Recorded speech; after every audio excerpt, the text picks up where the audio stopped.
Welcome to footballgameplan.com, where football makes sense. I'm Emory Hunt, sitting next to the man, Tyler Mirkovich, and this is the 2009 Buffalo Bills preview.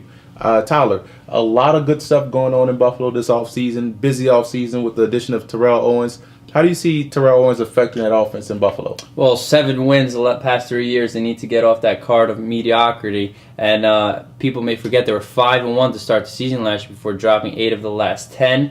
So Edwards texted the GM, let's get T.O. in here, and it's a great addition because that wide receiver course needs somebody like a number 1 like T.O. to go, because Lee Evans, one of the most underrated players in the NFL, and James Hardy, second-year man at Indiana, tall target. They're going to benefit very, very well from the T.O. addition.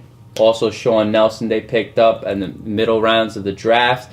His stock was rising out of Southern Miss and at the Senior Bowl, so that's another weapon Edwards has in the passing game. In order for the passing game to work, you have to keep the quarterback upright, and we know that offensive line had some struggles last year. And by losing their key player in Jason Peters to the Philadelphia Eagles, how do you see the offensive line faring this year in Buffalo? Well, they had chemistry issues last year, so they basically dismantled the offensive line. They let go of the cornerstone tackle Jason Peters, and they draft a guy, Eric Wood, who's a center at Louisville, and Adam Levitre, an offensive tackle from Oregon State. They're going to play right away. They're going to start at guard, and the guy they like is Brad Butler, who's going to move from right guard to right tackle, and Langston Walker needs to step up at left tackle. So this is going to make or break Dick Duran's season, as he's on the hot seat because he wants to hurry up. He wants to install a hurry up or no huddle offense, and to use their youth. So this is going to be make or break Dick Duran's job. And hopefully that defense shows up this year as well. So it could be a complete team effort. And we know last year they had struggles generating pass rush. The number 1 pick, they went with Aaron Maben out of Penn State. How do you think he's going to affect the defense overall?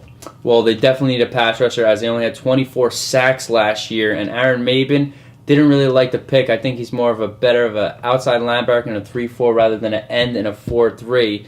But they gave Marcus Stroud the contract extension to try to keep him happy. And Aaron Schobel missed 11 games last year from a Liz Frank injury. So guys like Chris Kelsey, Ryan Denny, as you mentioned, Aaron Maben, they need to all step up. Also, other defensive tackles such as Kyle Williams out of LSU, John McCargo out of North Carolina State, they need to really generate pressure on these quarterbacks. How the linebackers going to do this year with Kavika Mitchell and now Puslesny playing together for 2 years? Well, Puslesny's solid. Nothing spectacular, but he gets the tackles done.